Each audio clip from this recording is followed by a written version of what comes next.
horas, 5 minutos, dando continuidade à nossa programação de hoje. Foi pensada, planejada com o intuito de cada vez mais aproximar, né, todo o corpo docente da universidade aos serviços da CAADES, bem como nessa perspectiva, fomentar essa perspectiva da inclusão.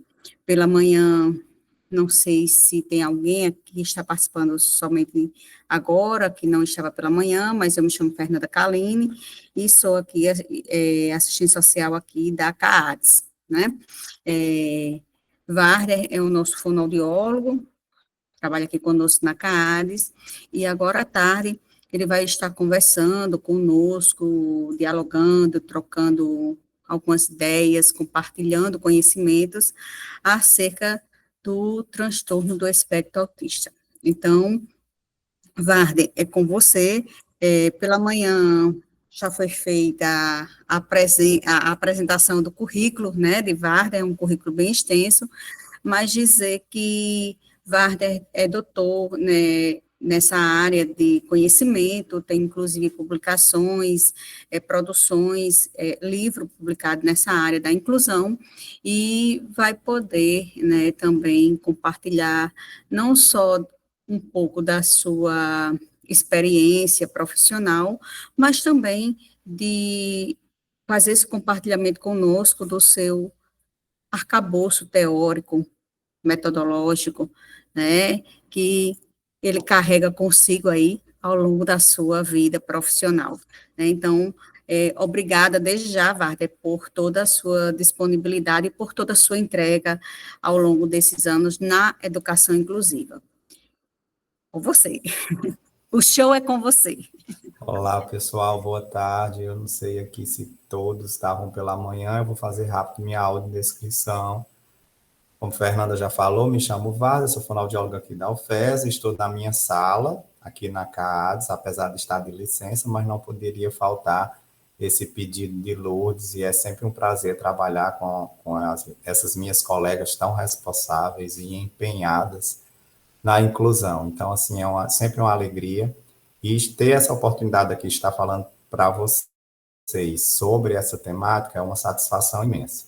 Eu sou um homem de pele clara, cabelos ainda posso dizer que estão pretos, uso barba, como eu falei, estou na minha sala, estou trajando uma blusa de manga longa, azul escuro, certo? Enfim, estou aqui para conversar, o tema é esse, conversar um pouco sobre transtorno do espectro autista com vocês, que é um tema que está muito em voga, na verdade é um imperativo dos nossos tempos, né, como diz Veiga Neto, porque ele está imbricado junto com a inclusão, e a inclusão é um imperativo que a gente vem vivendo, crescendo desde a década de 90, então, assim, é como se fosse uma imposição, todo mundo tem que ser inclusivo, todo mundo tem que ser enxergado, todo mundo tem que ser incluído, a minha empresa é inclusiva, a minha escola é inclusiva, e quando a gente vai investigar de perto, essa inclusão, ela deixa muito a desejar. E acaba que banaliza o conceito de inclusão, e só quem perde é quem realmente precisa ser incluído. Então, a gente tem que ter responsabilidade até na hora de usar determinados termos e se auto-identificar dentro de uma luta, de um ativismo, seja lá ele qual for.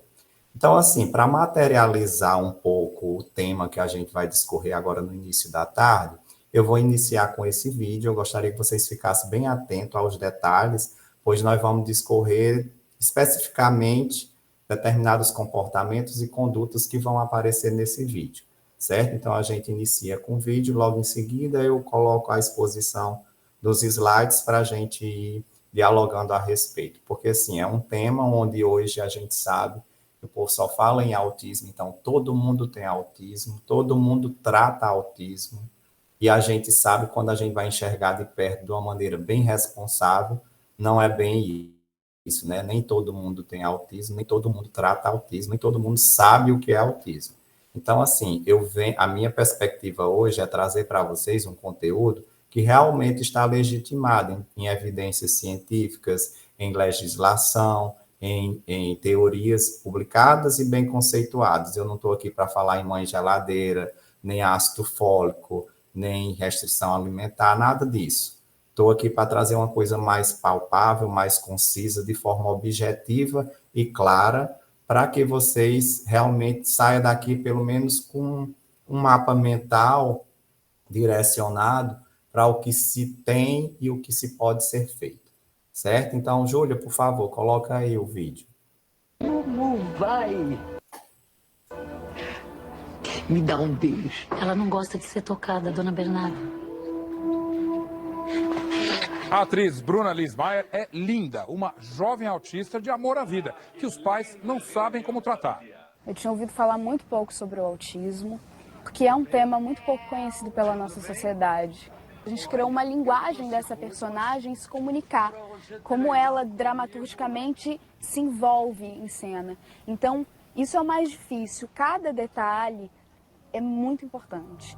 Mas que mundo é esse? O Dr. Drauzio Varela vai entrar agora nesse universo. Um universo muito particular. Vai devagar, senão você cai. Vamos tentar? Vamos tentar, vamos.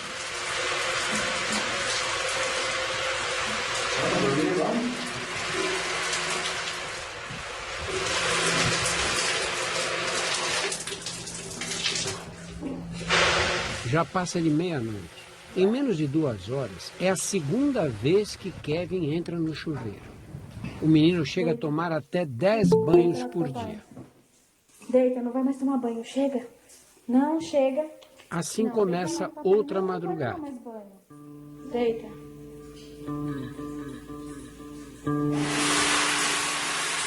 Ele costuma se levantar 3, 4 vezes, sempre com uma necessidade urgente de ir para o chuveiro. Deita pra você mamar, filho, por favor. Você tá com fominha, deita. Na cama, o menino não para de se mexer. Fica tão agitado que o pai precisa abraçá-lo.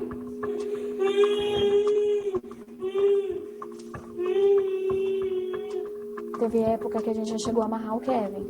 A gente já chegou a enrolar ele com lençol, com edredom e passar até corda em volta.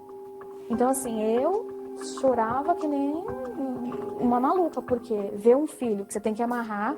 É pra filmar. Filma que eu não aguento mais, não. Não aguento mais. Já passou pela minha cabeça em fazer qualquer besteira, entendeu? Então, é difícil. É que nem aqui... Ele desse jeito aqui, pra nós, ele tá bom. Entendeu? Só que ele não fica assim, ele fica se agredindo. Kevin tem 8 anos. A mãe acha que ele foi uma criança igual às outras até 1 ano e meio de idade, quando teve um quadro de convulsão e entrou em coma. Depois disso, nunca mais foi o mesmo. Kevin passou por vários médicos nos últimos 6 anos e só no mês passado recebeu o diagnóstico de autismo. A gente quer saber, na verdade, o que aconteceu com ele, por que ele tá assim, se tem como ajudar ele, ajudar a gente também, porque a gente precisa de tratamento também, né? Porque ver o filho assim o tempo todo se machucando, a gente não tem vida própria, ele não tem vida própria. O autismo é um transtorno que desafia a ciência. As causas ainda são mal conhecidas. Sabemos que a genética tem um papel importante e que os métodos de diagnóstico disponíveis hoje permitem identificar um número maior de casos. Quando eu estava na faculdade, diziam que haveria um caso de autismo em cada 2.000 crianças. Hoje, os especialistas calculam que o número certo seja de aproximadamente 1 em cada 100. Desde aquela época, eu tenho uma curiosidade muito especial pelo autismo. O que se passa no cérebro dessas crianças? Por que são tão diferentes? Porque algumas nem aprendem a falar, enquanto outras desenvolvem habilidades geniais. Nessa série, vamos apresentar as dificuldades para chegar ao diagnóstico, o drama das famílias, as possibilidades de tratamento, como é complicada a inclusão nas escolas e no mercado de trabalho. É nesse universo tão singular e desconhecido que vamos mergulhar na série que começa hoje.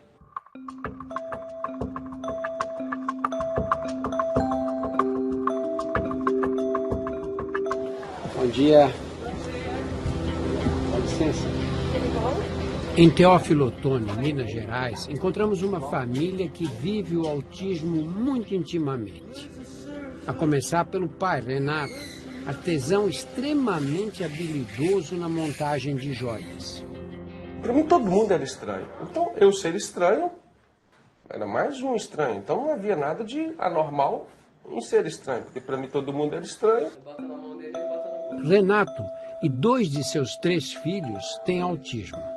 Mateus, 9 anos, frequenta a escola sem dificuldades especiais de aprendizado. Máximo, de 5 anos, tem uma forma mais grave de autismo. Não caminha, não fala e pouco reage quando solicitado.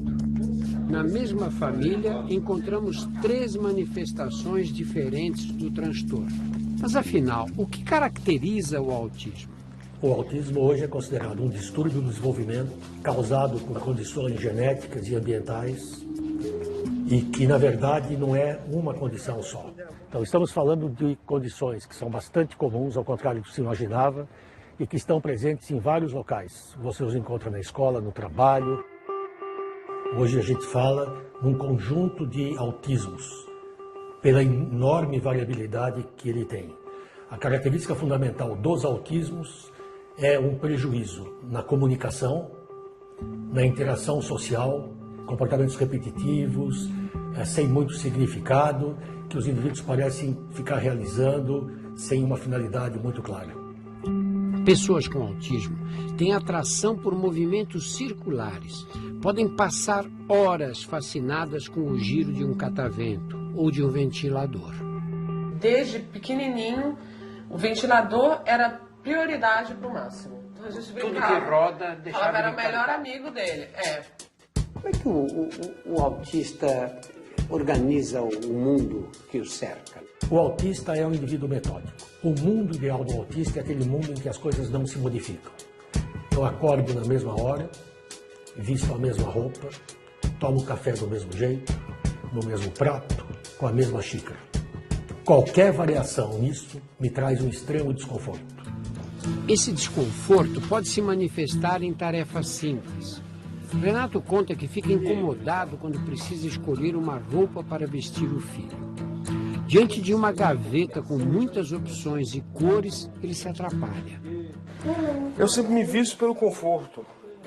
E realmente, para não ter esses problemas de combinação de cor, visto uma cor só. Antes dos 2 anos, Máximo parou de falar. Ele falava, ele estava começando, né? Vovó, papá, não sei o que, Primeiro sílaba que ele falou foi pá. Fazia barulho de carrinho, pá, sabe? pá. E aí parou tudo. Tudo, ficou mudo geral. E Máximo.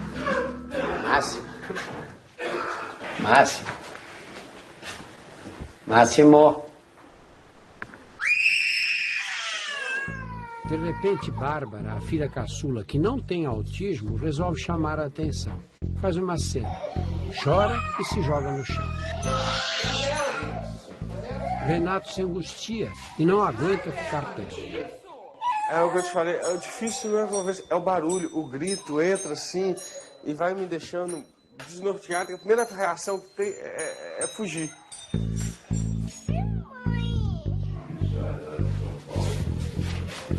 Frequentemente são intolerantes a determinados sons. Uma reação desproporcional.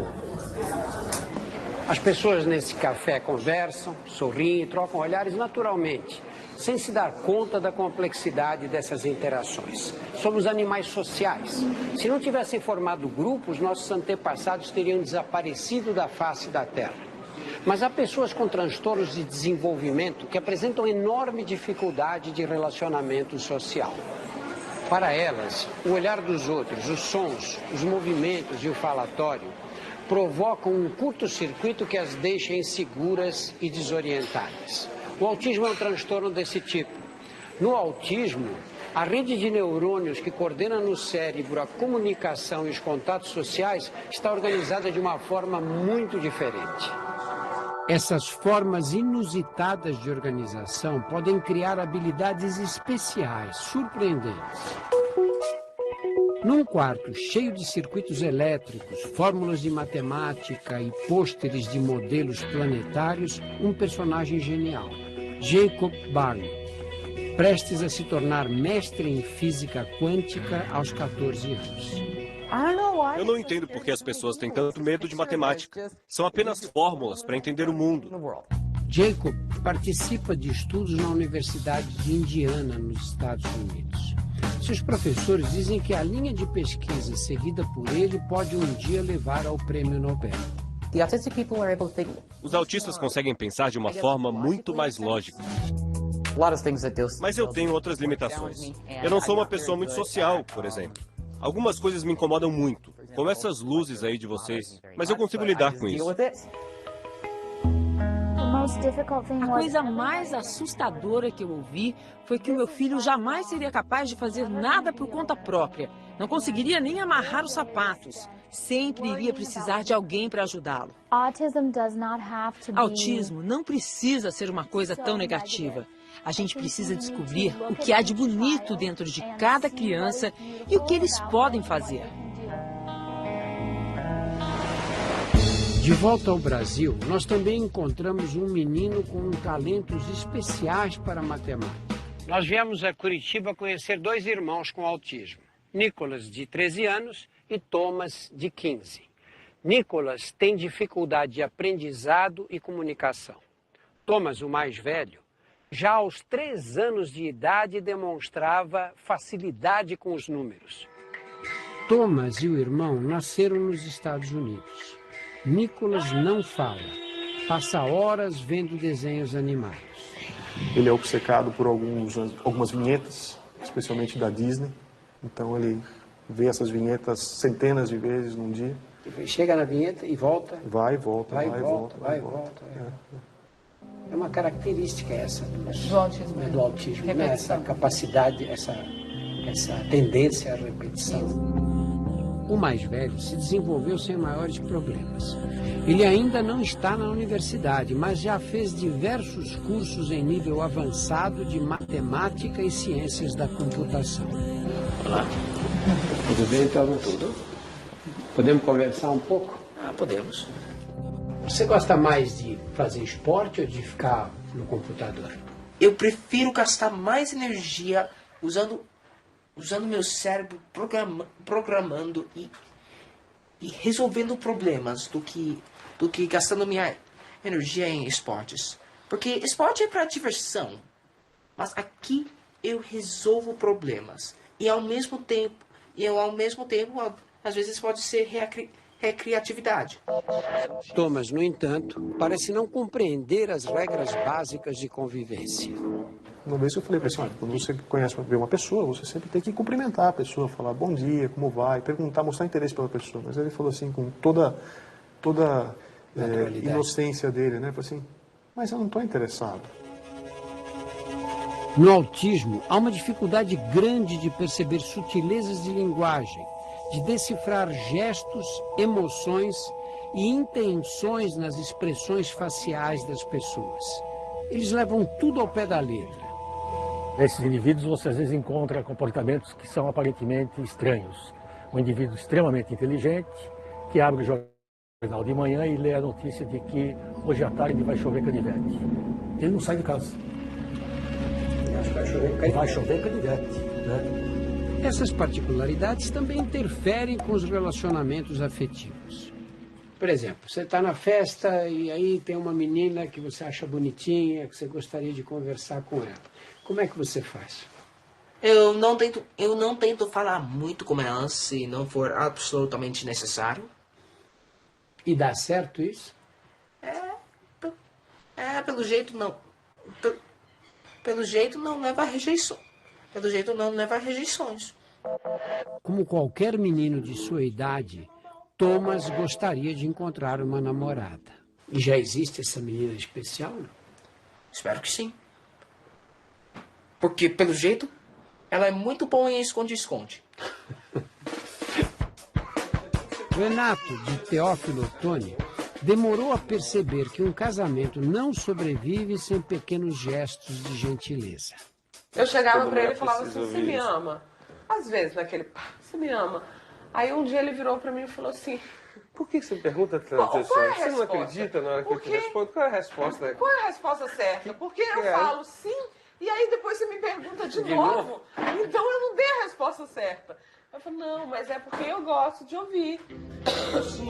Ele aprendeu a lição, mas nem sempre escolhe o momento mais romântico para se declarar. Aí ele chega do nada, assim, tudo, e eu tô, sei lá, fazendo uma mamadeira, uma coisa mais nada a ver, aí ele pega, me para e fala assim, olha, eu te amo, viu? E você sente amor pela sua mãe? Eu amo minha mãe. E o seu pai? Meu pai é um bom pai, ele é um bom exemplo. Ele diz pra mim, vá correr. Eu corri. Ele correu, eu corro. Se ele faz um gesto bom, eu tento fazer aquele gesto, eu tento imitar aquele gesto bom para outros. Meu pai é o meu exemplo. Você se sente uma mãe amada pelos dois filhos? Muito amada, muito. Todos os dias. Talvez uma das características mais intrigantes do autismo, em seus graus mais variados, seja a questão do olhar. Para demonstrar o afeto, usamos vários canais. Toque físico, contato visual. Um bebê normal já nasce com esse impulso. Indivíduos com autismo frequentemente não têm essas habilidades. Não gostam do contato visual, da proximidade do outro, do toque físico, e isso pode lhes causar enorme desconforto. Eu posso conversar com você e estar olhando no seu olho, mas eu não gosto. Mas sei que a maioria das pessoas querem isso, quase que te exigem isso. Você tem essa dificuldade do contato de olho com olho? De olho com olho. Não sei, é um medo, na realidade, é um medo até irracional. Eu faço um teste com o Matheus. Olha pra mim assim, fica olhando nos meus olhos assim. Eu começo a rir. Você começa a rir? Mas olha um pouquinho, vamos ver. Quanto tempo você aguenta? Vamos ver quem aguenta mais, você ou eu? Você. Mais uma tentativa, vai. Mais uma tentativa, vai falar. Tô brincando com você, viu? Eu também não gosto de ficar olhando nos olhos dos outros, viu? Matheus foge para chorar escondido. O que aconteceu com ele? E com Kevin? No próximo episódio, vamos continuar neste universo particular. Quais são os sinais que devem chamar a sua atenção? E explicar por que é tão difícil chegar ao diagnóstico.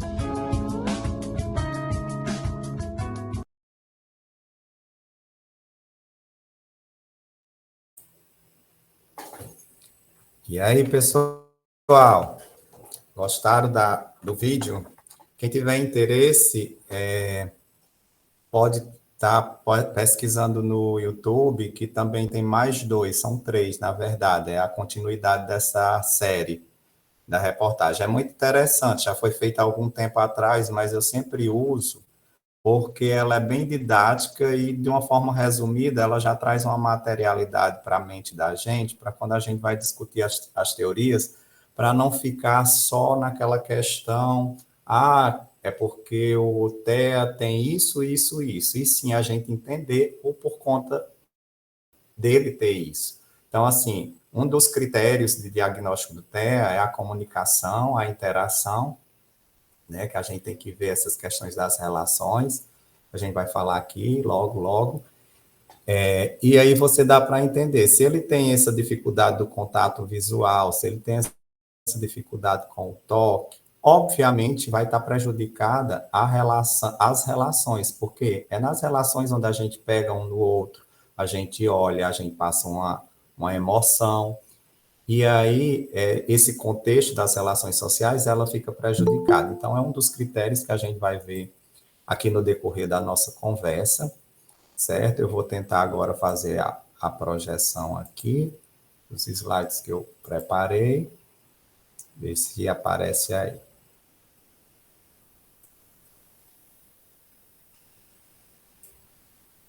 Pronto, acho que dá para passar. Então, assim, O tema proposto foi conversando sobre o TEA, porque, na verdade, a gente vai trazer uma conversa onde vocês possam ficar à vontade, trazer exemplos, contribuições, tirar dúvidas, apresentar alguma coisa. Então, fiquem à vontade para a gente aproveitar esse tempo o máximo possível. E aí eu começo já... deixa eu só colocar aqui, iniciar a apresentação. Eu começo já com esse slide falando o seguinte: e aí, é transtornos globais do desenvolvimento ou é TEA? Uns chamam transtornos globais do desenvolvimento, outros chamam TEA, e a gente vai saber de onde é que vem cada nome desse e o que é que está em voga, certo? Mas antes do que isso, eu queria trazer uma pergunta para vocês. A que se deve esse aumento de TEA? Hoje em dia a gente escuta muito falar, fulano tem TEA, fulano nem sabia, diagnosticou depois do filho. Enfim, eu acho que, na verdade, a nossa tarde, o slide que possa ser mais promissor aqui para a nossa conversa, vai ser esse primeiro, porque vai trazer reflexões para a gente não só aceitar as coisas que são dadas como uma verdade, mas para a gente estar se perguntando e olhando o nosso entorno para saber outras possibilidades dessas verdades que já são dadas, né? Então, a gente tem que fugir um pouco do bem e do mal, do certo e do errado, do normal e do anormal, e ver que cada pessoa é um universo e que existe um contexto por trás de cada pessoa. Então, assim, nessa perspectiva, eu vou trazer algumas provocações. A primeira, será que não seria o acesso aos serviços de diagnóstico, que hoje em dia a gente tem mais do que antigamente? A segunda, maior esclarecimento da população, será que as pessoas hoje estão mais esclarecidas, por isso que se está tendo tanto esse aumento? Outro fator, menos estigma e mais disponibilidade de serviço, será que hoje a gente tem mais serviço, a gente conta com mais serviços especializados? E esse estigma, será que já está mais trabalhado na pessoa, com essa onda da inclusão que a gente já vem vivendo desde os anos 90? O diagnóstico dos casos mais leves, que antes não eram identificados, por que é que agora eles estão sendo identificados? Será que são mais estudos feitos na área e essas pessoas vão se apropriando desses estudos, dessas divulgações, desses conhecimentos? Maior conhecimento dos médicos sobre TEA, então, será que os profissionais de saúde, não só os médicos, estão se aprofundando mais, estão estudando, estão publicando, e isso vem a contribuir com esse aumento? O aumento de pais em idades avançadas, com o passar do tempo, a sociedade nossa teve uma transformação, e hoje, cada vez mais, os casais eles estão tendo concepções de filhos com mais idade. Antigamente, casava bem jovem, 18, 20 anos, e vai mudando para a casa do 30. Hoje em dia, as pessoas constroem primeiro a vida para depois fazer a concepção familiar aos 40, aos 50. Enfim, hoje tudo se pode. Então, assim, será que isso não vem contribuir à idade dos pais? O afrouxamento, né? O que é que seria esse afrouxamento da definição de autismo, que estaria levando a uma inflamação diagnóstica? Então, assim, se eu abro... fulano apresenta esse sintoma, fulano apresenta esse outro sintoma, eu vou logo definir, isso deve ser autismo. Agora, todo mundo é autista, tu deve ser autista também. E a gente escuta muito isso no dia a dia da gente em volta, né? Então, assim, acaba fazendo uma inflação, tem a inflação monetária, então é uma inflação de diagnóstico. Então, a gente tem que ter cuidado com isso. O imperativo da patologização, da medicalização, do TEA, da inclusão. Então, a gente tem que ver que nos nossos tempos de hoje, aqui eu falo imperativo, naquela questão de imperar. O que é que está imperando na nossa sociedade, nos nossos tempos?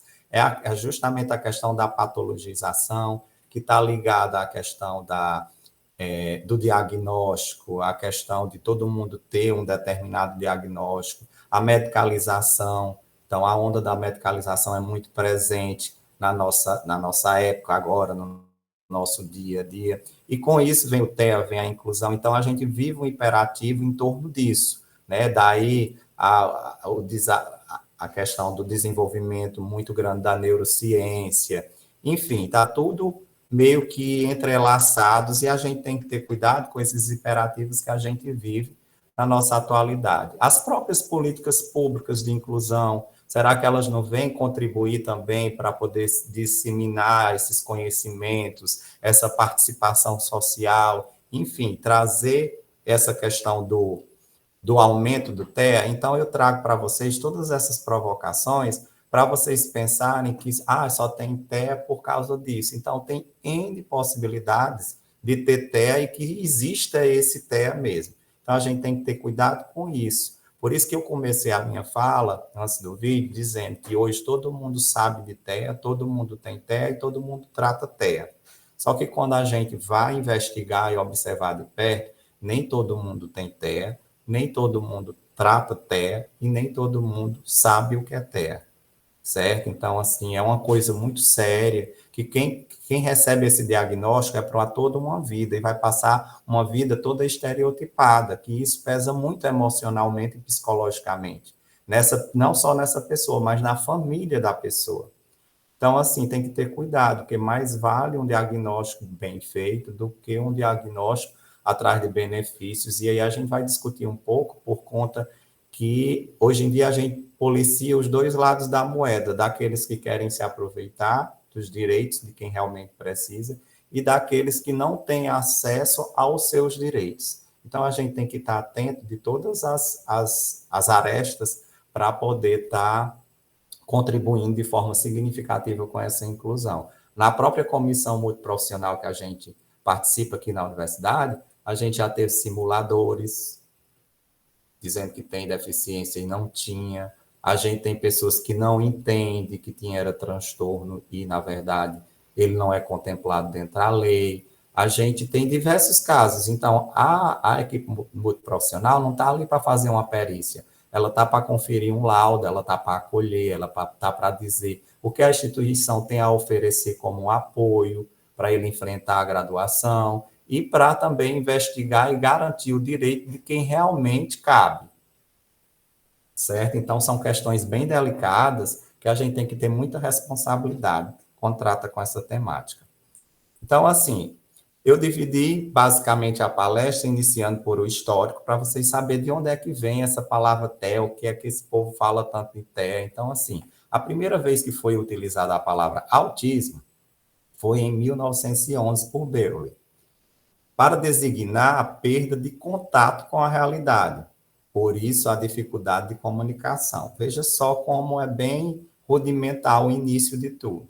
Em seguida, em 1943, vem Kanner, que usa a mesma palavra para descrever 11 crianças com comportamento em comum, por tratar de uma inabilidade inata para estabelecer o contato afetivo interpessoal. Então, o Kanner ele já vai observando um determinado comportamento que era comum entre essas 11 crianças. Daí, em 1944, Asperger, ele descreve casos com características semelhantes ao autismo, em relação às dificuldades de comunicação social em crianças com inteligência normal, certo? E aí, aproveitando didaticamente falando, eu fiz essa tabelinha só para a gente fazer um comparativo com relação a determinados aspectos que têm que ser observados e fazer essa distinção entre Asperger e Kanner, que hoje em dia não se faz mais, mas para a gente aprender, saber de onde veio, para chegar lá no TEA e sair dos transtornos globais do desenvolvimento, que foi a minha primeira pergunta ao expor esses slides, a gente tem que passar por isso. Então, assim, eu posso até citar como exemplo aqui no vídeo que o menino de Curitiba, o mais velho, seria um Asperger, e o irmão dele mais novo seria um Kanner, né? Um autismo dito por Kanner. Por quê? Porque quanto aos aspectos emocionais, o Asperger, ele leva esses aspectos, ele observa nas suas pesquisas, nos seus ensaios. E o Kanner não.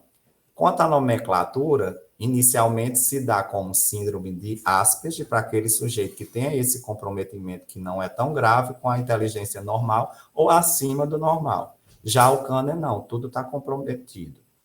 Quanto ao desenvolvimento da comunicação e da linguagem, comunicação aí está vermelho propositalmente, porque é um dos quesitos que se avalia quando vai dar o diagnóstico. Então, no Asperger pode estar ou não comprometido esse desenvolvimento. Já no Kanner é comprometido ou ausente. Já a fala no Asperger, ela é preservada, porém formal, com empatia e gesticulação comprometidas. Você vê que o rapaz de Curitiba, quando fala com o Dr. Drauzio, ele tem uma fala mais lenta, mais telegráfica, né? Não tem aquela fluência, por exemplo, não tem essa fluência que eu estou falando para vocês. Já no Cana, ela pode estar ausente totalmente, e na grande maioria dos casos, como a gente vê.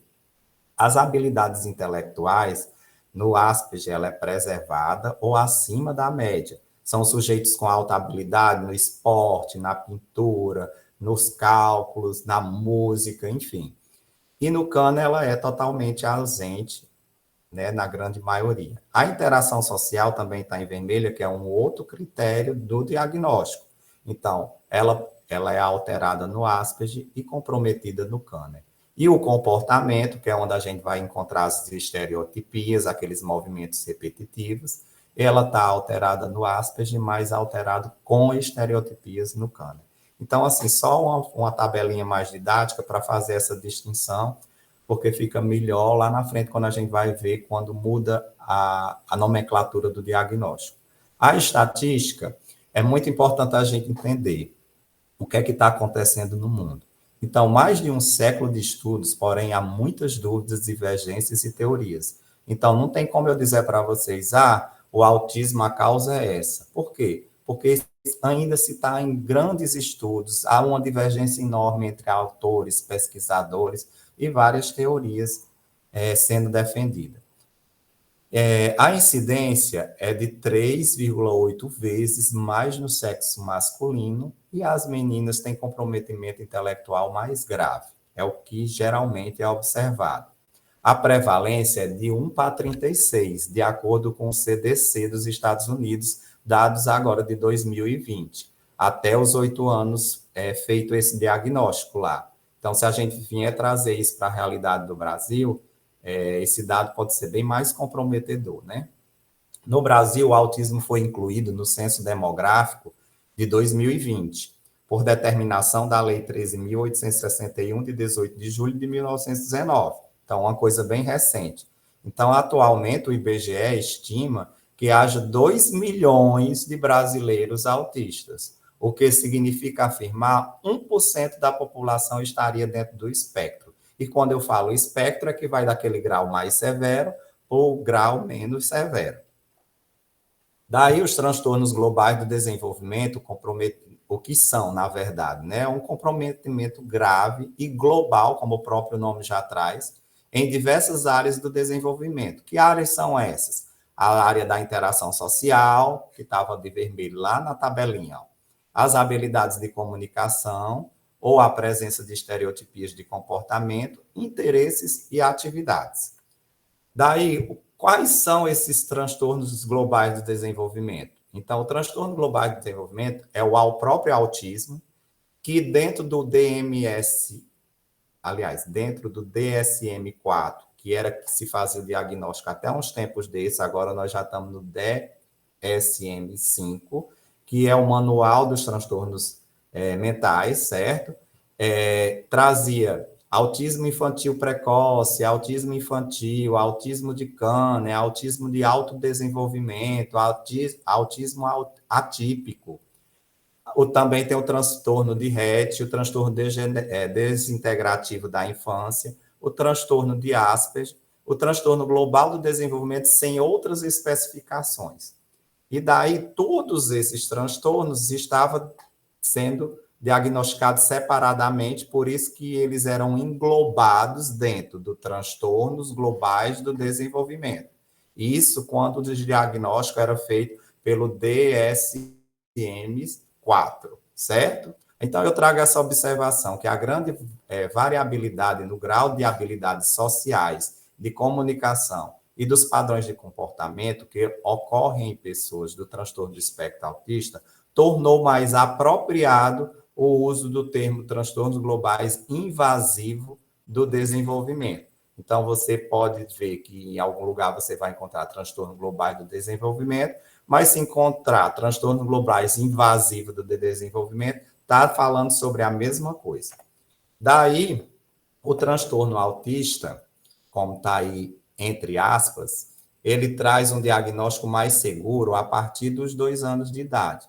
Óbvio que hoje em dia existem linhas de pesquisa que já até traz todo um aparato para os pais ficarem atentos desde a hora que o bebê nasce. Então, o contato olho com olho, a carícia, a repúdia desse corpo quando a mãe está amamentando. Então, todos esses traços já traz algum indício que esse bebê tem que ficar, tipo, sendo observado por uma equipe especializada, né, de profissionais. Então, geralmente, ele é progressivo, porque o desenvolvimento da criança vai chegando, ele tem que mostrar que precisa falar, precisa andar, e aí nada vai acontecendo. E é quando os pais vêm perceber. Muitas vezes passa até desapercebido pelos pais e só vai ser notado quando essa criança entra na escola. Infelizmente, é a nossa realidade. Então, essa criança ela pode apresentar hiperatividade, desatenção, impulsividade, agressividade, comportamentos autodestrutíveis e acessos de raiva.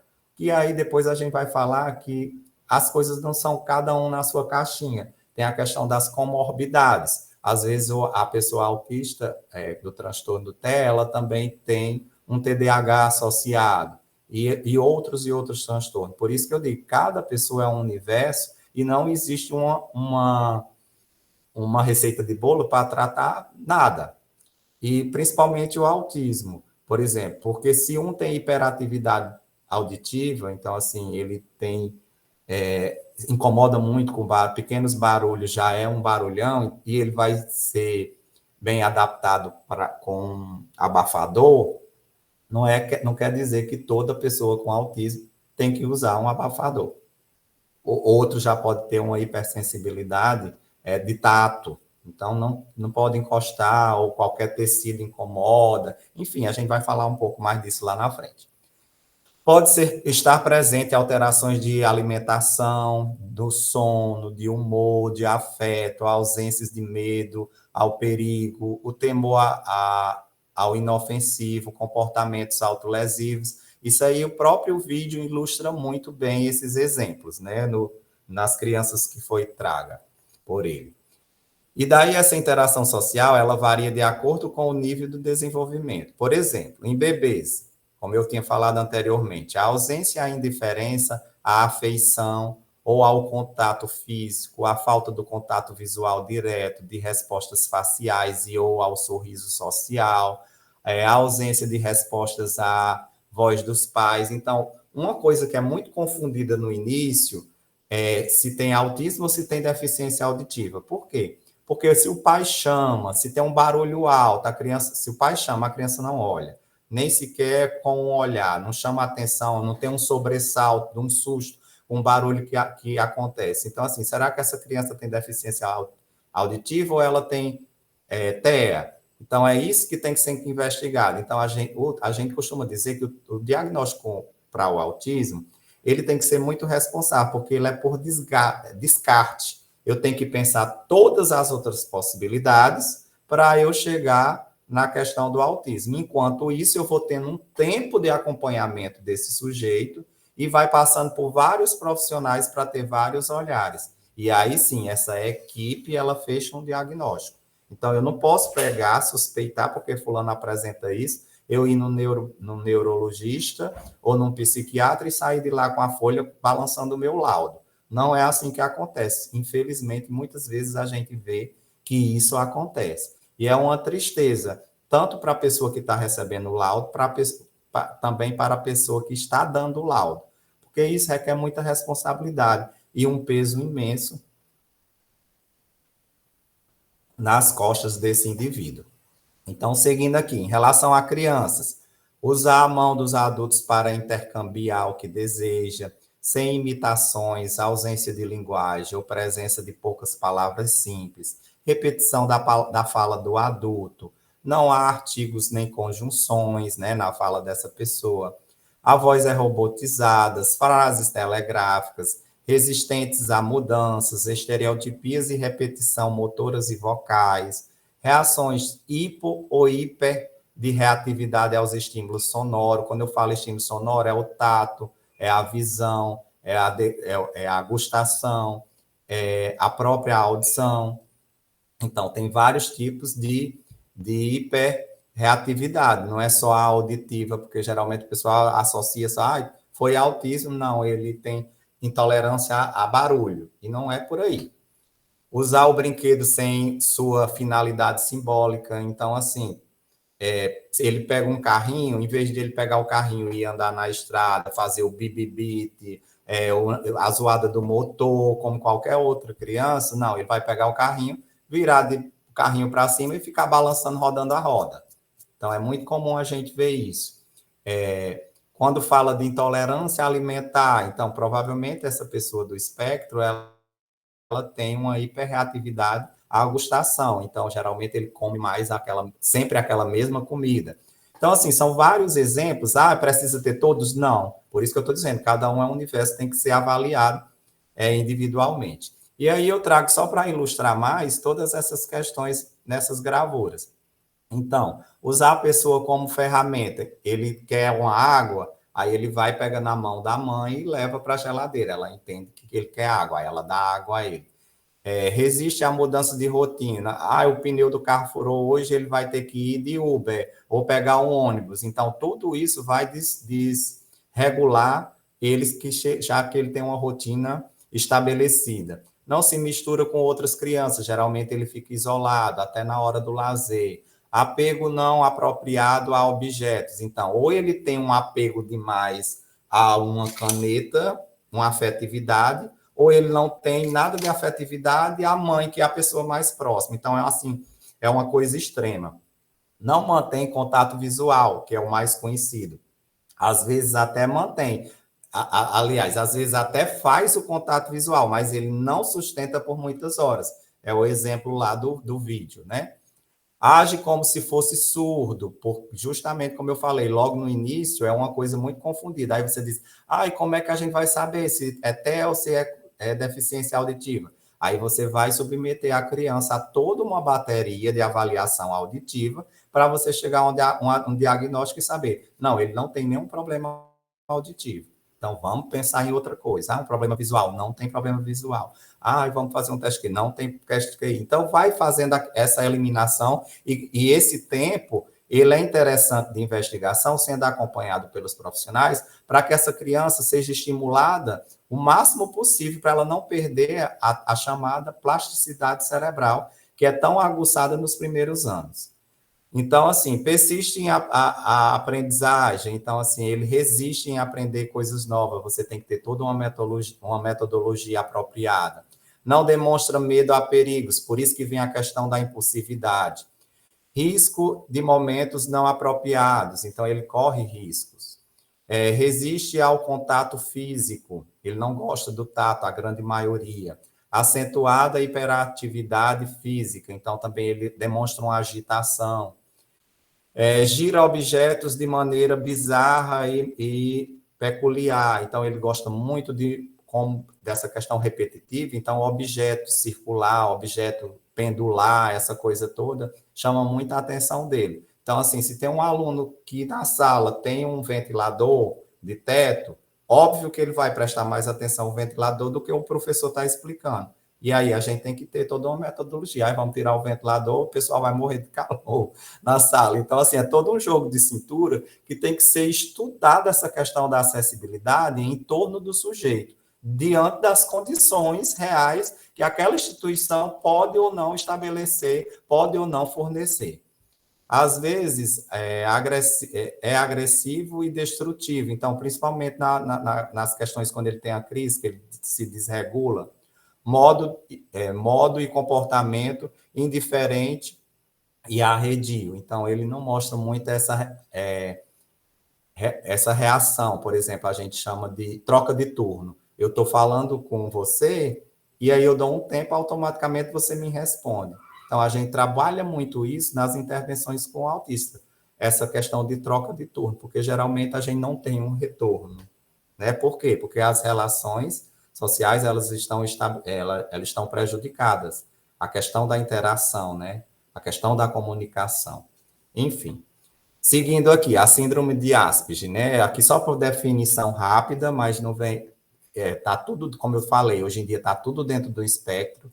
Então, a síndrome de Asperger, ela prejuízos da interação social, bem como aos interesses e comportamentos limitados, ausência de atrasos significativos na linguagem, incoordenação motora, fala de monólogo e interesse intenso. Um exemplo clássico seria o adolescente lá de Curitiba ou dos Estados Unidos. Você nota a questão da fala, a questão do monólogo, até a locomoção dele fica como essa incoordenação, não é tão precisa, enfim. E daí vem o diagnóstico, tudo isso que eu falei separadamente, que era feito com DSM-4, onde era englobado dentro dos transtornos globais de desenvolvimento, com o DSM-5, que agora o diagnóstico é feito por ele, passou a ser chamado TEA, transtorno do espectro autista, certo? Então, hoje em dia, a nossa realidade, a hipótese diagnóstica é transtorno do espectro autista, dado pelos psiquiatras ou pelos neurologistas, feito a partir do DSM-5. Daí, só para ilustrar algumas coisas que mudaram, tipo, para vocês verem como é tênue essa questão dos sintomas e sinais. Então, retardo mental era um diagnóstico no DSM-4. No 5, ele já vai levar o nome de deficiência intelectual. Ou transtorno do desenvolvimento do desenvolvimento intelectual. O que é que mudou nisso? Além disso, vai ver as questões de adaptação. O que seriam essas questões de adaptação? O que antes só se via o QI, que é o coeficiente de inteligibilidade, hoje em dia se vê também as questões de domínios conceituais, sociais e práticos. Então, aquela coisa de vida diária, se ele sabe se alimentar sozinho, se ele sabe fazer as necessidades fisiológicas, como é a questão da memória, esse tipo de coisa também é feito e avaliado para se dar o diagnóstico como deficiência intelectual. No DSM-4, o transtorno fonológico e tartamudez hoje se chama transtorno de linguagem e transtorno da fluência.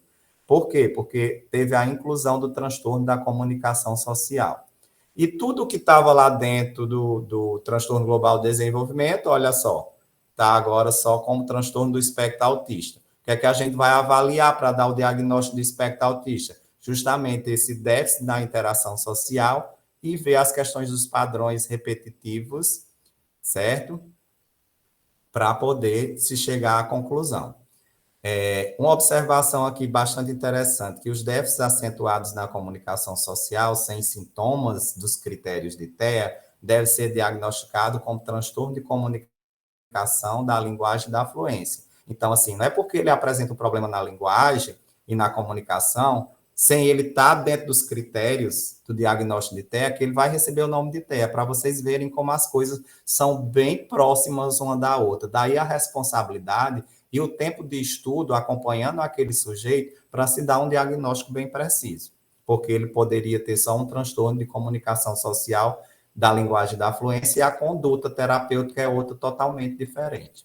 Então, assim, para se realizar esse diagnóstico, já que nós trouxemos esse histórico, então, trazendo essa questão conceitual e agora diagnóstica, segundo o DMS-5, como eu falei, os critérios para poder dizer você tem TEA é o seguinte, ele tem que entrar nesse primeiro critério, que são os déficits clinicamente significativos e persistentes da comunicação social e das interações sociais.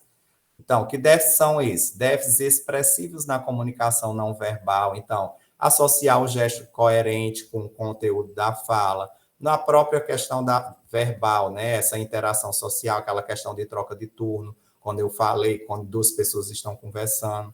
A falta de reciprocidade socioafetiva, então a gente observa bastante essa questão da afetividade, então a gente gera, fulano é frio, fulano é esquisito, a gente escuta desses comentários dos colegas em volta da gente. Incapacidade para desenvolver e manter relacionamentos de amizade apropriados para o estágio de desenvolvimento, então geralmente essas pessoas não têm um leque de amizade assim, bem vasto.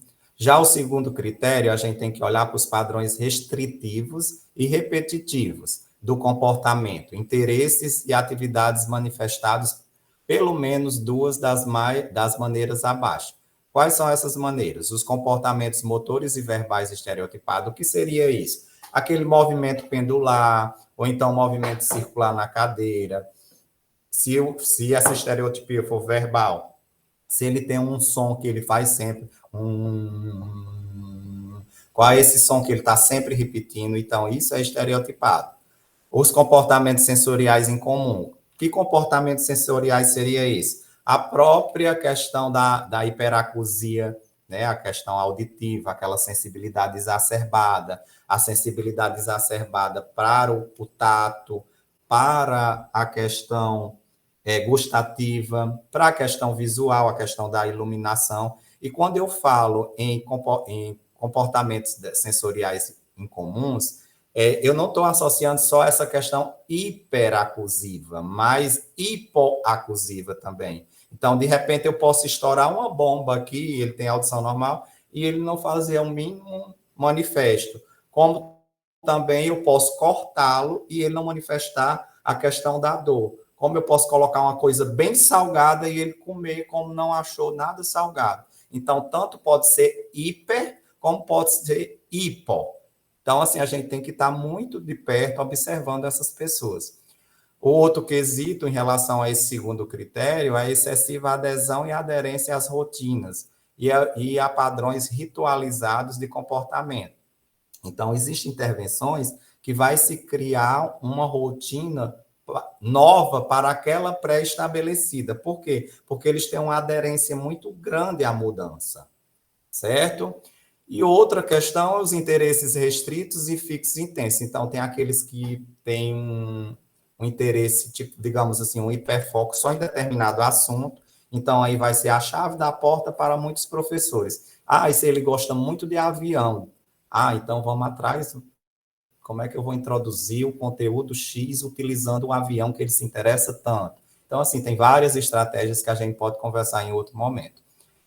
E o terceiro são os sintomas que devem estar presentes no início da infância, mas podem não se manifestar completamente até que as demandas sociais excedam o limite da sua capacidade. Então, toda pessoa com autismo, ela tem uma história, gente. Não é eu não fiquei autista do dia para a noite e eu fui no médico e estou com o meu lado, não. Quando a gente vai investigar, a gente tem uma história plausível, uma história materializada desse sujeito. E daí, principalmente no universo educacional, que é onde tudo se manifesta. Então, assim, para dar o diagnóstico, repetindo o que eu falei, tem que olhar detalhadamente, especificamente, para esses 3 critérios.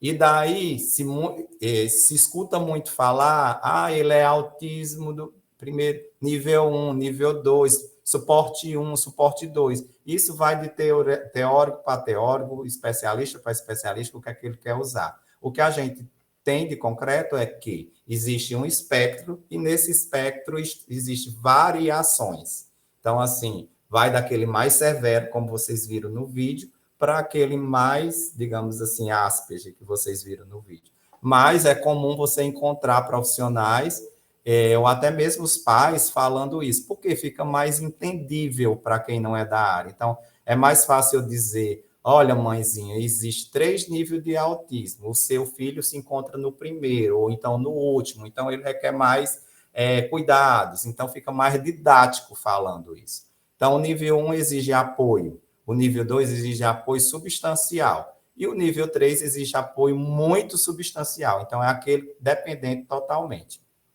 E aí eu trago uma observação bastante importante de Gadia, que ele fala que 70% dos casos de TEA ainda apresenta outras patologias associadas. Aquilo que eu falei anteriormente em relação às comorbidades, que seriam esses: um atraso cognitivo, os distúrbios sensoriais, as síndromes diversas, a hiperatividade e crises convulsivas. Então, se a pessoa ainda traz essa comorbidade associada ao seu diagnóstico de base, que é TEA, com certeza isso vai impactar mais no processo de inclusão e do processo de aprendizagem, exigindo uma intervenção medicamentosa, óbvio, e um atendimento diferenciado. E esse atendimento diferenciado, a gente traz o respaldo da legislação. Então, assim, para vocês saberem onde é que trata mais ou menos sobre educação especial, que é um universo de legislação, mas eu trouxe aqui coisas pontuais para nós falarmos de forma rápida. A questão da própria LDB, no capítulo 5, ela trata de educação especial. No artigo 58, diz precisamente: entende-se por educação especial a modalidade de educação escolar oferecida preferencialmente na rede regular de ensino para educandos portadores de necessidades especiais. Está em vermelho porque, como é antigo, você vai encontrar na letra, na lei, dessa forma. Mas hoje em dia a gente não fala em educandos portadores, que a gente porta o celular e perde ele no meio do caminho. Eu não porto minha necessidade, eu não porto minha deficiência e deixo ela guardada em casa. Então, o correto é pessoas com deficiência e pessoas com necessidades educacionais específicas. Não é especial. Eu sou especial para minha mãe, para as pessoas que gostam de mim, certo? Tem um teor aí de especialidade. Mas quando a gente trata desse contexto, é necessidades educacionais específicas. Eu tenho minhas necessidades educacionais específicas, assim como eu acredito que cada um de vocês tenha também a de vocês, certo? E aí a formação de professores, também essa lei traz, falando que o atendimento educacional especializado deve ser realizado por professores com especialização adequada em nível médio ou superior para atendimento especializado, bem como professores do ensino regular capacitados para a integração deste educando nas salas comuns. Seguindo essa questão da legislação, vem a própria lei do TEA, 12.764, de 2012, né? Então, a própria lei, ela traz a definição, que são nada mais, nada menos do que aqueles critérios que eu acabei de ler lá atrás e discutir com vocês, que tem que ser avaliado, aqueles 3 critérios. Então, está aqui na lei, não tem para onde correr. E ela também fala do direito do acompanhante, que é o que está polêmica agora aqui em Mossoró, né? Acho que vocês escutaram ouvir. Então, essa lei, ela traz, falando sobre o direito ao acompanhante, desde que comprovada sua necessidade e comprometimento como conceito de adaptação razoável. Então, assim, ela diz que tem direito ao acompanhante, mas ela não diz qual é a formação desse acompanhante, igual à lei brasileira da inclusão. Ela também está lá garantido o direito ao acompanhante, mas ela não fala sobre a formação desse acompanhante. A gente sabe que para lidar com questões delicadas, como o próprio professor do AE, que a lei descreve, sim, dizendo que ele, além do curso dele de graduação, ele tem que trazer um conhecimento específico na área, seja de educação especial, seja de educação inclusiva, seja de atendimento educacional especializado, enfim, tem que trazer algo a mais nessa perspectiva para poder lidar com essas crianças. Daí o MEC, em 2013, já publicou essa norma técnica de como implantar essa lei nos sistemas de ensino. E aí ele traz, bem definido na página 4, o serviço do profissional de apoio é uma medida a ser adotada pelos serviços de ensino no contexto educacional, que deve ser disponibilizado sempre que identificada a necessidade individual do estudante, visando a acessibilidade às comunicações e a atenção com os cuidados pessoais de alimentação, higiene e locomoção. Então, a pessoa que vai exercer o papel de profissional de apoio, ela tem que ter, no mínimo, noção e formação relacionada à acessibilidade, à comunicação, aos cuidados pessoais no que diz respeito à alimentação, higiene e locomoção. Então, não é um curso rápido que vai dar habilidade e prática a essas pessoas, né? Então, exige anos e experiência de formação. Daí, a própria lei do autismo, aquela que nós acabamos de ver, ela fala que o público passa a ser denominado de educandos com deficiência, transtornos globais do desenvolvimento e altas habilidades ou superdotação. Só lembrando para vocês que estão resguardados por lei a deficiência física, visual, auditiva, múltipla, o próprio TEA, que antes era você vai encontrar nas leis como transtorno global do desenvolvimento, mas é o TEA, né? E a superdotação e habilidades. Então, vocês também têm que estar preparados de ter um aluno superdotado ou com alta habilidade aí na sala de aula de vocês. Então, tudo isso quer dizer em relação às necessidades educacionais específicas, certo? E aí, por último, a gente tem a Lei 13.146, que é a famosa LBI, a Lei Brasileira da Inclusão, que vocês também podem estar se apropriando. Por quê? Ela fez um compilado e uma atualizada de todos esses dispositivos legais que foram publicados no passado. Então, ultimamente, tem sido o documento essencial para consulta, para interposição judicial, para captura de direitos, a gente está consultando todas essas questões. Só de acordo um pouquinho com a norma técnica, para esclarecer para vocês, só para eu não jogar aquela bomba no colo e sair pela tangente, ele traz também, entre os aspectos a serem observados na oferta desse serviço educacional, destaca que esse apoio. Só para definir, não é toda pessoa com deficiência que vai ter direito, isso aí já está na lei, que vai ter direito a esse profissional de apoio. A quem é que se destina? Aos estudantes que não realizam as atividades de alimentação, higiene, comunicação ou locomoção com autonomia e independência, possibilitando seu desenvolvimento pessoal e social. Então, aquele estudante que precisa de alguém para ir no banheiro, aquele que precisa para se locomover em todos os espaços da instituição, aquele que precisa de alguém para comer, porque ele não tem a autonomia de comer. Enfim, são esses, sim, que a lei garante do profissional de apoio. E aí justifica-se quando a necessidade específica do estudante não for atendida no contexto geral dos cuidados disponibilizados aos demais estudantes. Não é substitutivo, vale lembrar, à escolarização e ao atendimento educacional especializado, mas articula-se às atividades de aula comum, da sala de recurso multifuncional e demais atividades escolares. Então, assim, esse sujeito tem que trazer um laudo para a escola ou para a universidade dizendo que ele precisa de um profissional de apoio, porque justamente ele não tem essa autonomia e interdependência sozinho, né, necessária. Ele precisa de alguém para dar esse suporte.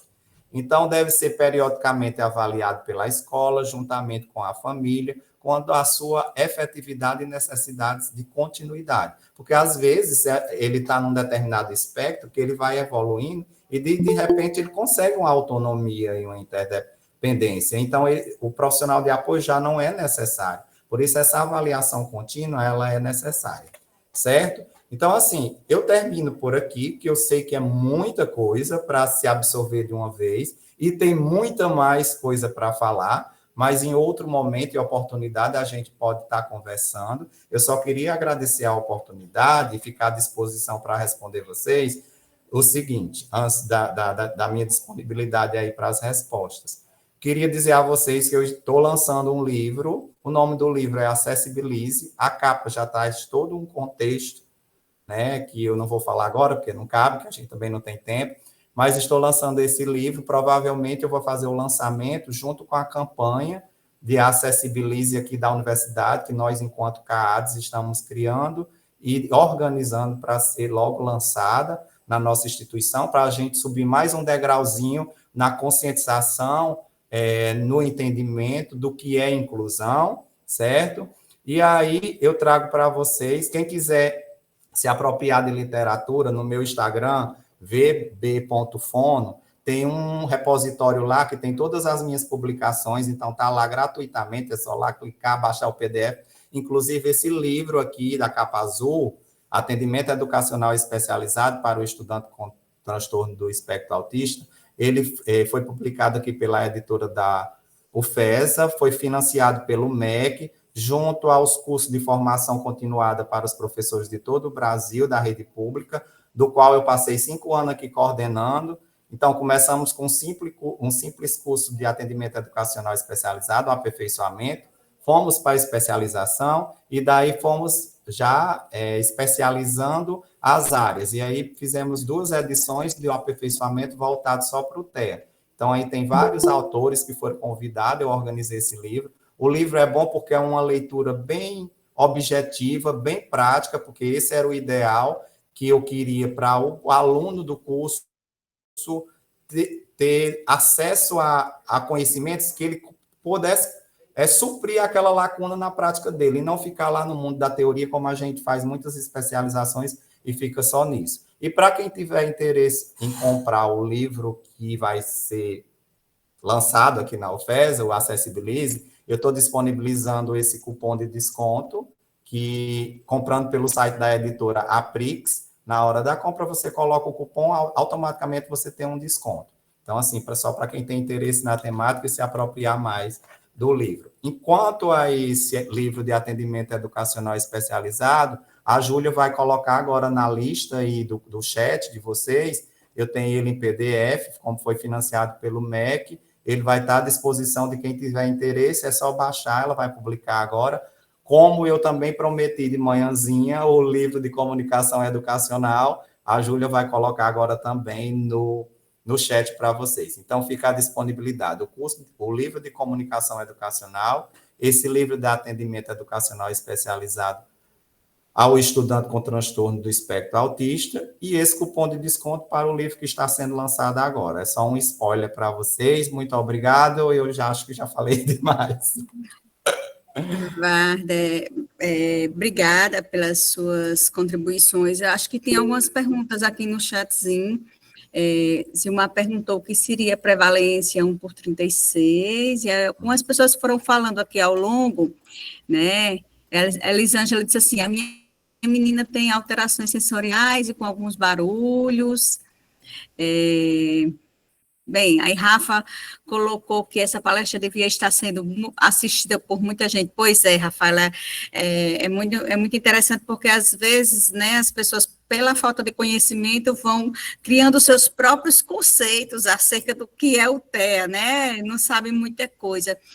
Fernanda, deixa eu só explicar rapidinho da prevalência. Sim, pois não. Em relação à prevalência, o que seria isso? O CDC é um departamento dos Estados Unidos muito conceituado nesses estudos, né, dessa área. E aí, em 2020, ele publica essa nova prevalência, quer dizer que a cada 36 pessoas que nasce, uma está dentro do espectro autista, ela apresenta. Isso dentro de diagnósticos feitos nesses sujeitos até 8 anos de idade.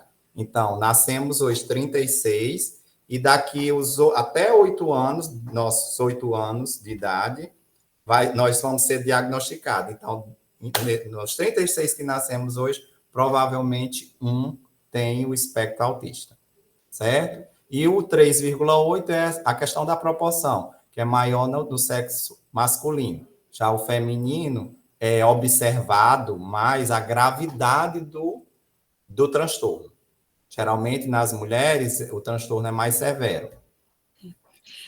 Como algumas síndromes, né? Por exemplo, a síndrome de Rett é uma síndrome que, especificamente, ela atinge o sexo feminino, né? Pouquíssimos são os casos que se apresentam em meninos. Eu acredito que Gil também deva ter falado sobre isso pela manhã, com relação ao número, né, de estudantes autistas. Eu lembro que ela falou em alguns dados em relação a isso. Então, algumas pessoas aqui parabenizando, Anderson está dizendo, Rafaela está parabenizando pelo compartilhamento, com tanta riqueza. Anderson está dizendo, parabéns, sou pai de uma criança autista, as informações foram objetivas e contemplaram bem a realidade desse universo. Olha aí. Quem sabe do assunto também, né, Anderson? Está aí compartilhando. Fernanda, só um momentinho, assim, que é tanta coisa para falar, gente, inclusive, assim, um outro momento, como eu falei, em relação já às estratégias, tanto terapêuticas como educacional, a gente pode estar conversando, mas, assim, em relação à família, é muito importante o aspecto da família, porque como a família, ela já, por exemplo, todos nós, assim, que vai constituir uma família, que vai ter um bebê, a gente idealiza aquele bebê da estrela, né? Não sei nem se tem ainda a marca da estrela, mas no meu tempo tinha. Então, assim, a gente faz aquela idealização, aquele estereótipo que qualquer pessoa faria. E, de repente, no próprio hospital, a mãe e os pais recebem de supetão essa notícia e vem toda aquelas fases do luto, quando a gente perde alguém, é a mesma. A psicologia explica isso bem direitinho. Então, assim, você vai se frustrar, você vai achar impotente, você quer saber de quem é a culpa, o que foi que causou, não vai acreditar no médico, vai pular de médico em médico para poder você ver se alguém vai lhe dizer o que você quer escutar. Enquanto isso, a criança vai perdendo o tempo de estimulação. Então, assim, é uma fase muito difícil que os pais enfrentam.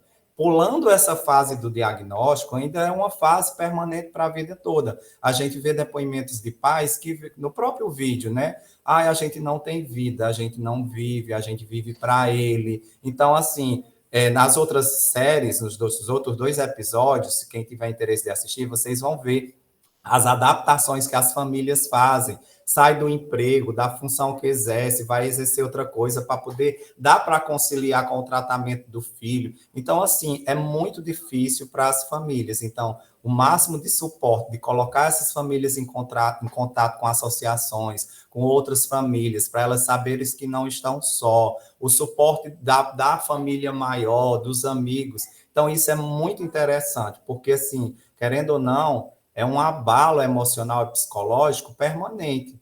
Então, assim, nós, no nosso dia a dia, tem dia que estamos oscilando, tem muito triste, tem outros que estão muito alegres. E aí, imagine essa mãe, esse pai, sempre ter que lidar. E ontem eu até escutei numa entrevista uma mãe dizendo desse jeito: o meu maior medo é de morrer, mas não porque eu tenha medo da morte, é para saber como é que meu filho vai ficar. Então, é uma angústia permanente. Então, assim, é uma coisa muito séria. E esse suporte psicológico e emocional à família é muito importante. E quanto mais ela se envolve, claro, melhor é o prognóstico do filho, né? Bruno está perguntando aqui se existe um falso positivo no diagnóstico, né? Existe muitos, Brunos. Assim como existe falso positivo, existe positivo falso. Por isso que eu falei para vocês que é muito importante que se tenha um acompanhamento e várias visões, tipo uma avaliação fonoaudiológica, uma avaliação psicológica, uma avaliação neurológica, uma avaliação psiquiátrica, e que esse sujeito ele comece as intervenções naquelas dificuldades que ele tenha. Por isso que eu disse, gente, não se preocupa com o diagnóstico, age nas necessidades. Porque, por exemplo, uma pedagoga, ela sabe alfabetizar, é a formação dela. Ela precisa saber que ele tem um diagnóstico para ela alfabetizar, ela só vai encontrar uma forma diferenciada para alfabetizar esse sujeito. Uma comunicação alternativa, enfim, vários outros métodos, um PEX, um ABA, uma coisa assim. E aí, o que é interessante é intervir na dificuldade. E, para isso, os profissionais têm conhecimento para tal. Enquanto vai se andando nesse acompanhamento, Bruno, justamente para evitar esses falsos positivos e esses positivos falsos. Porque, como eu falei, os sintomas e os sinais são muito ali, ó, tudo muito próximo. Então, assim, às vezes um profissional confunde um toque, só porque eu vou 10 vezes ali na porta olhar se ela está fechada, ele vai confundir com uma estereotipia. Isso não é uma estereotipia. Então, tem coisas muito próximas. A questão do perfeccionismo, a gente sabe que tem relacionada ao toque. Aqui já não é uma questão de hiperfoco, de interesse. São coisas tão minuciosas que requer tempo para poder ser diferenciada e dar, sim, um diagnóstico responsável. Bem, então, é por isso, Rafaela, que quando nós somos demandados por um atendimento para um aluno com TEA, é realizado um plano individual de acompanhamento desse aluno. E é passado para os professores que estão acompanhando esse aluno quais são as necessidades específicas desse aluno. Tipo, se é uma disciplina que esse aluno tem laboratório e esse aluno vai se dividir, por exemplo, esses alunos em grupos, e ele vai esperar para ir para o laboratório, e essa espera vai causar ansiedade nesse aluno, vai desestabilizar esse aluno, no plano de acompanhamento individualizado desse aluno, vai ser colocado que nas aulas práticas de laboratório, o aluno ele seja colocado logo nas primeiras aulas. Se de repente o professor ele tem o hábito de chamar os alunos para o quadro, e esse momento da chamada para o quadro, ele causa o desconforto, o aluno ele se sente transtornado, é uma afronta para esse aluno, essa informação ela vai no plano individual de acompanhamento do aluno, para que o aluno ele também não sinta naquele momento, pode ser que naquele momento da ida ao quadro ele entre em crise, dependendo do nível, pois não, Rafaela, já fala, do momento, do nível do momento dele, né, e até mesmo do nível do autismo dele, enfim. Então, são situações que para uma pessoa, entre aspas, tida como normal, o olho no olho, o aperto de mão, o abraço, né, o toque, seja algo normal, mas para a pessoa que tem o transtorno do espectro autista, seja algo muito doloroso, né? Então, cada situação como essa, a depender do grau desse aluno, do transtorno, ela vai ser indicada. E como é que a gente sabe disso? Por meio dos laudos. Quando o aluno ele é assistido pela CADES, ele vem para a CADES, nós recebemos o laudo. E aí a gente não tem só o laudo do psiquiatra, nós também temos um laudo do neuropsiquiatra, né? Um laudo bem extenso. Bem longo, é um laudo que ele é fechado com mais de 3 meses de acompanhamento, justamente para nos dar esse norte, essa orientação para a construção desse plano de acompanhamento. Mas pode falar, Rafaela, fica à vontade, com a palavra. Boa tarde a todos os meus colegas aqui da sala, estou impactada com essa palestra, que eu não sabia que era tão profundo, assim, como a gente, assim, eu me senti muito ignorante, mas no bom sentido da palavra, né, eu me senti privilegiada de poder estar aprendendo, porque são coisas que eu acho que todos os professores deveriam ter acesso a esse tipo de informação. Mas, aliás, todos eles têm acesso, eles não quiseram nem todos, né, infelizmente. Mas eu queria me colocar aqui na posição de uma professora que tem, ao mesmo tempo, em sala de aula, 5 cursos misturados, que a minha realidade é essa, eu ministro aula para 5 cursos simultaneamente, e é muito difícil, num momento assim, eu saber será que existe alguém ali que tem algum transtorno que declarou ou não? Eu sou uma pessoa que eu chego muito próximo dos meus alunos, tanto fisicamente, eu sou aquela pessoa que quando eu estou falando com eles, eu falo caminhando entre eles, eu olho no olho deles, eu chego perto para saber se está tudo bem. Eu tenho essa proximidade, entendeu? E, às vezes, eu vejo alguém mais quieto, mais com o olho para baixo, eu fico pensando, será que essa pessoa está com algum problema pessoal ou será que essa pessoa tem algum problema que eu não sei e ela não quer me dizer?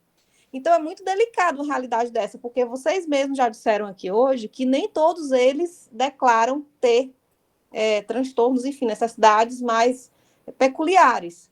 E como a gente vai fazer numa hora dessa? Porque você quer atender o máximo de pessoas possível, da maneira mais personalizada possível. Pelo menos esse é o meu olhar, né? Do meu aluno, eles são 5 cursos diferentes, eu dou um tema geral, mas eu tenho que, de acordo com o curso, tentar acessá-los para que eles tenham a melhor aprendizagem possível. É muito desafiador, é muito desafiador.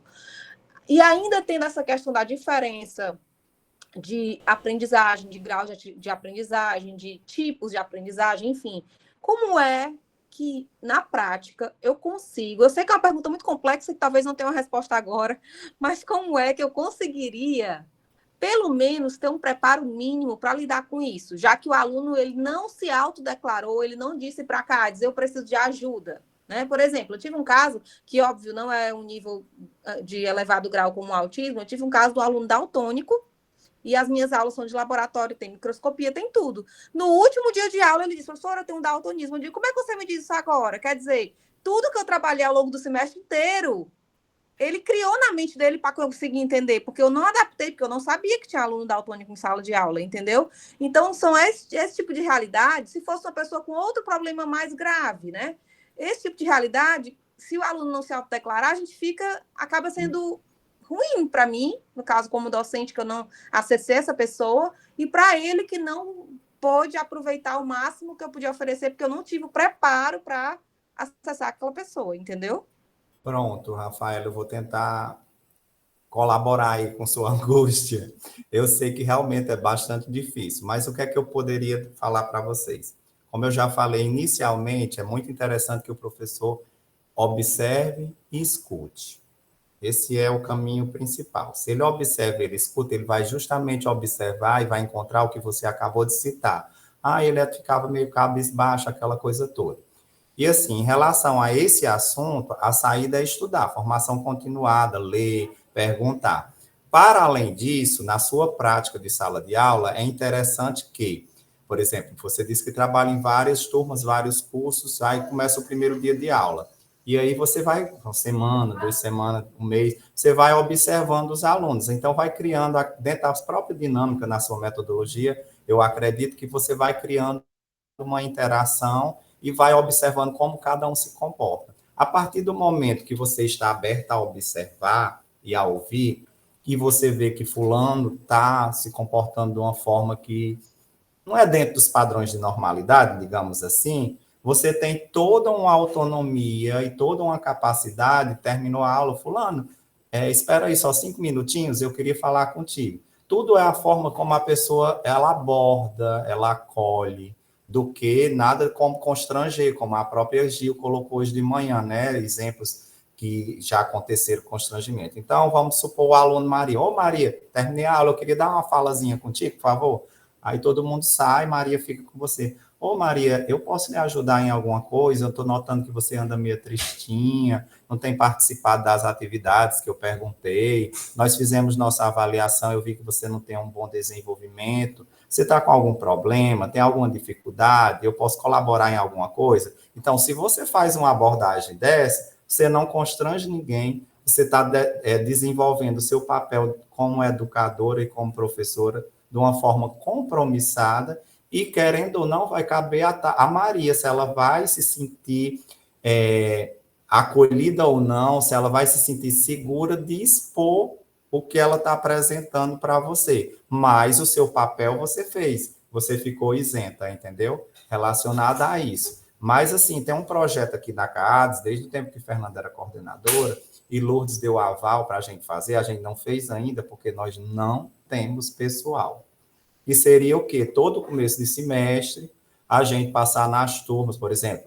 A Rafaela foi acionada lá pelo CIGA, que na turma dela tem uma pessoa com deficiência auditiva ou um autismo, seja lá o que for.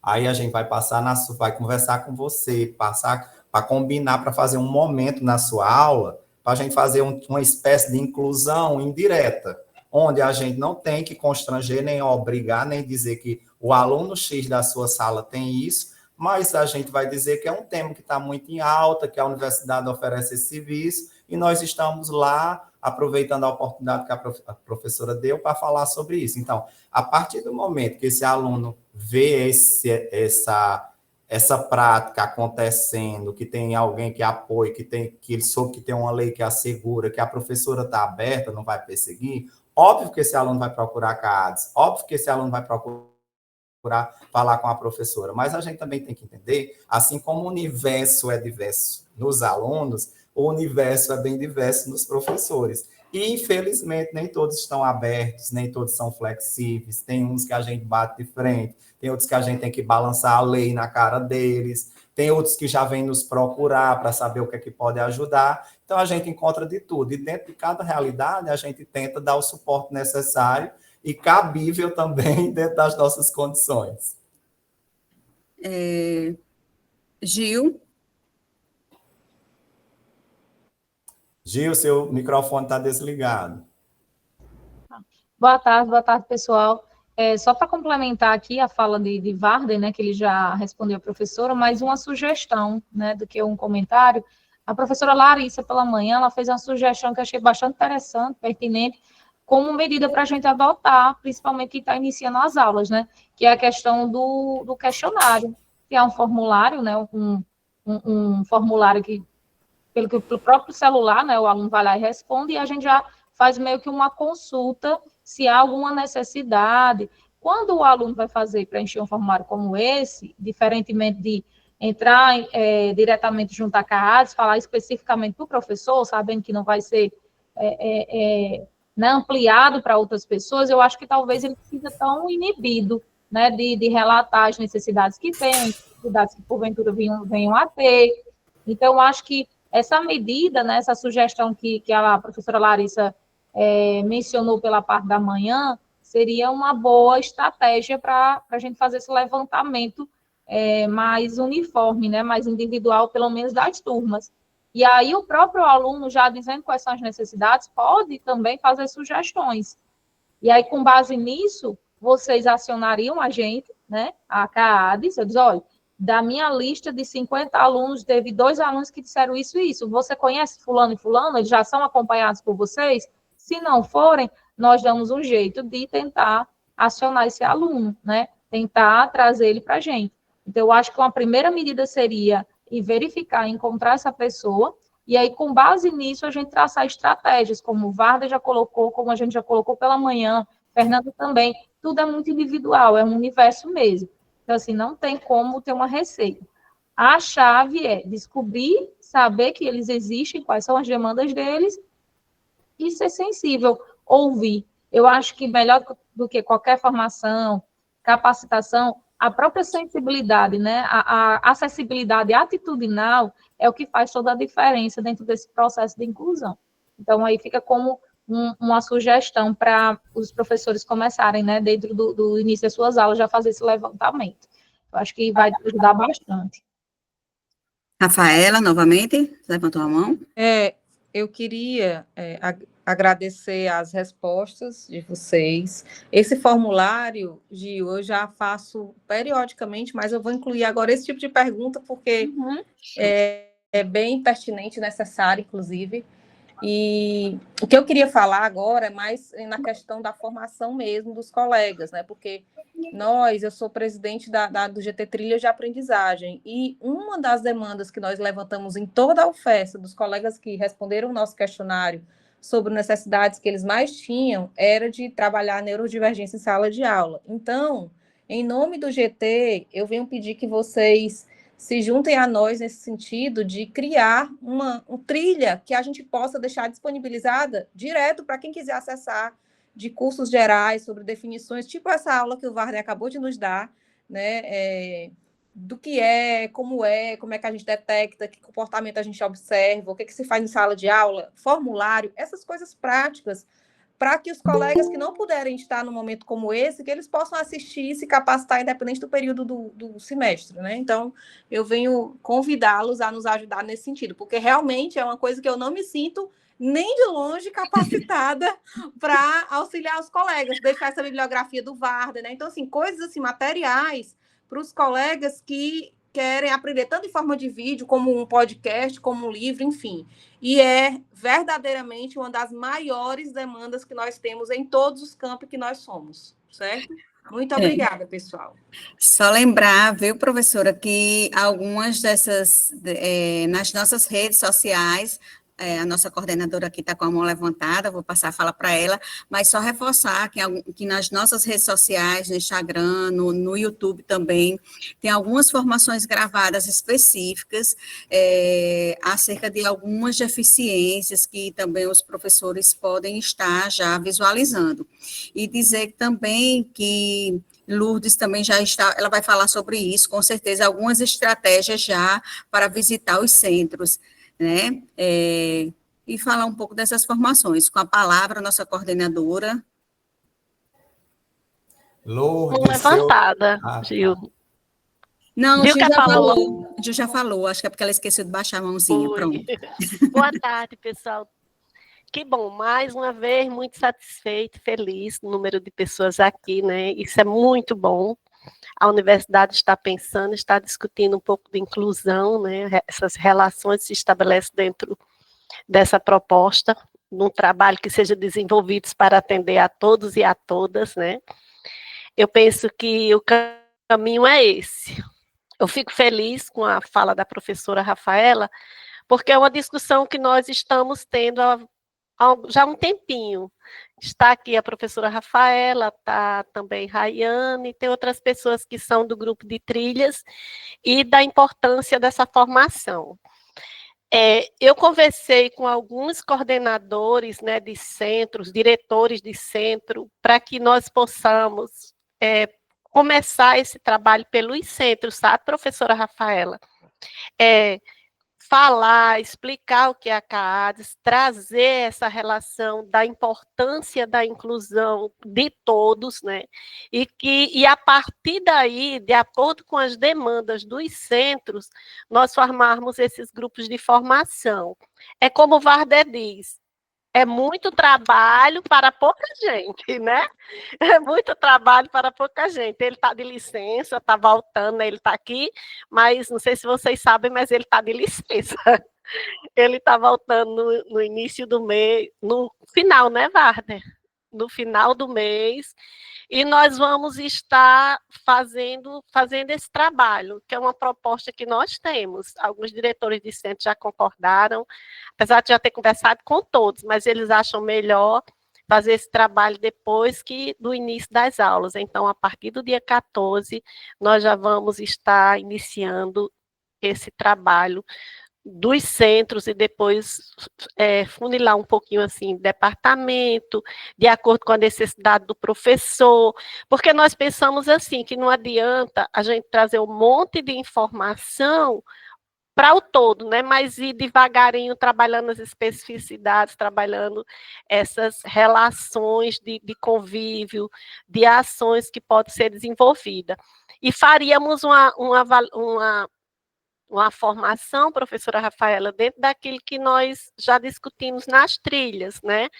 Deficiência auditiva, cursos de Libras básicos, como é que nós podemos trabalhar, que ela já estaria lá no Moodle, né? Algumas propostas sobre como que agora nós vamos ter pessoas com deficiência física, né? Como é que nós vamos estar entrelaçando todas essas especificidades que são urgentes, né, dentro da nossa universidade, principalmente na formação. Então, vocês estarem aqui, nós estamos discutindo isso, para mim, é assim uma coisa muito, muito especial, né? Agora, ninguém vai saltar a mão de ninguém, não, né? Vamos estar todo mundo junto, que a inclusão só se faz assim, né, que é a universidade onde todos se deem as mãos, todos procurem da melhor forma para que realmente nós possamos ser inclusivos, né, ter uma universidade mais fortalecida. E eu acredito que quando a nossa política de inclusão ela for promulgada, né, quem está com ela, eu não sei nem se está aqui, já está na mão da relatoria. Eu penso que com a política isso vai ficar mais fortalecido, mais forte, para que nós possamos, de fato, até trazer mais gente, né, para colaborar conosco. Lá em Pau dos Ferros nós temos aqui José Vinícius Macena, né, Vinícius? Vinícius, ele é o nosso ponto focal lá em Pau dos Ferros, é a pessoa que está diretamente conosco, assim, tendo esse cuidado, tendo esse apoio. O diretor do centro já deixou ele especificamente com essa função, né, de acolher, de compreender e de trazer. E ele está bem interessado, assim, ele está buscando todos os meios para que ele, de fato, possa contribuir, possa ajudar, né, todos nós juntos, a esses alunos, que é o nosso foco, né? Sempre digo, o foco da universidade é o aluno, é o estudante, né? O foco da universidade é a graduação, e os outros a gente vai chegando junto, né? Vai agregando, e é por aí. Muito obrigada, gente. Então, se ninguém tem mais nenhuma questão, nem mais nenhuma dúvida, nós queremos agradecer as brilhantes colaborações, contribuições, compartilhamentos e trocas, né, do nosso doutor aqui, nosso fonoaudiólogo, e dizer que é sempre uma satisfação, um prazer em ouvi-lo.